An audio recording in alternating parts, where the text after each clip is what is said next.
Welcome to AER Int channel and welcome back to Drawing course. In this lecture, we're gonna show how to create a break view. Break view allows us to view a large part clearly in a smaller sized drawing sheet. So for example, we have this part and this is pretty big and takes a lot of space on our drawing sheet. So we want to make it smaller, so we can create a break line here and here.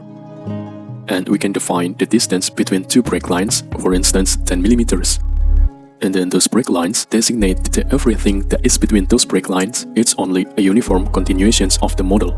So let's show how this works. Let's go to drawing and let's choose break. First, we have to select drawing view. Let's select this one. And now here we have view options. We can create a vertical break lines and horizontal. Here we can define the gap size.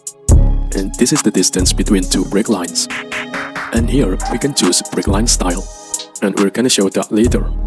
So now here we have a break line. So first we have to choose position of the first break line. We can choose here. And now we have to choose the position of the second break line. So we can choose here. And now as we see, we have a smaller view.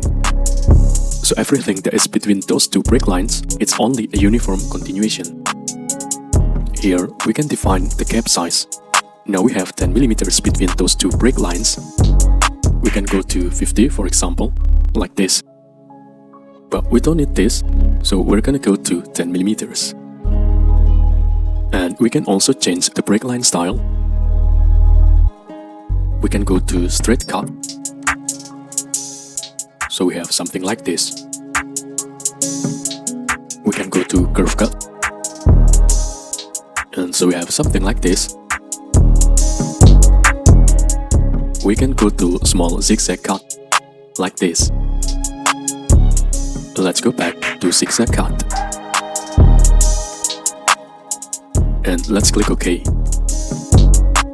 Now as well, we can create horizontal break. Let's go to drawing. Break.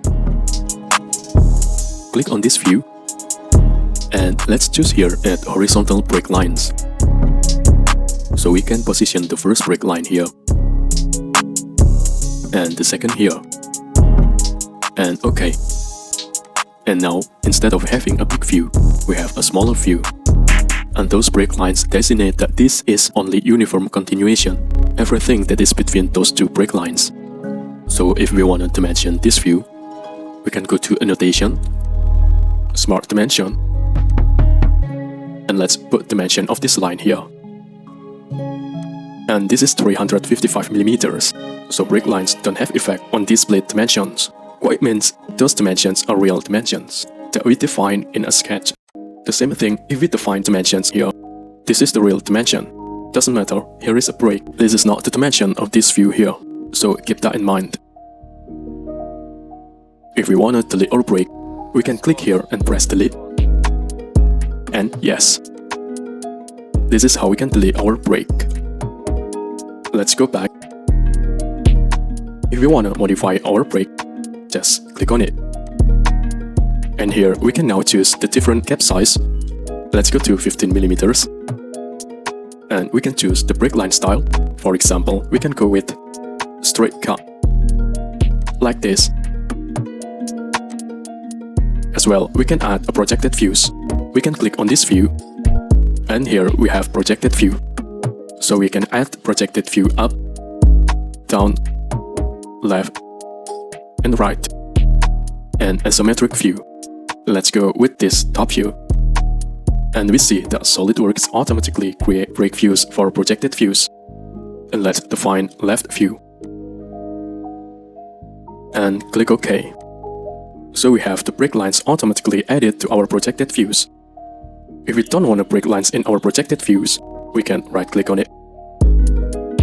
And here we have unbreak view. And now we don't have a gap here. We still have our break lines, but we can click on them and delete them. But let's go back, undo, like this. Now we see that we can only move this view left and right. We can't position where we want. If we want to break alignment, we can right-click on it. We can go to Alignment and break alignment.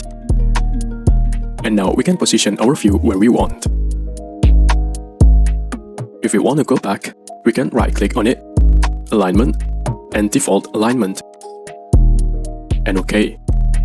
Also, let's click on the view. In here we have some options. We can change display style, as we shown in previous lectures. And we can change scale. So we can go with 1:1, for example, like this. And we see that our projected views automatically changes according to our base view. And this is how we can create a break. Thank you for watching. Please subscribe if you like. I hope it can be a little helpful and useful.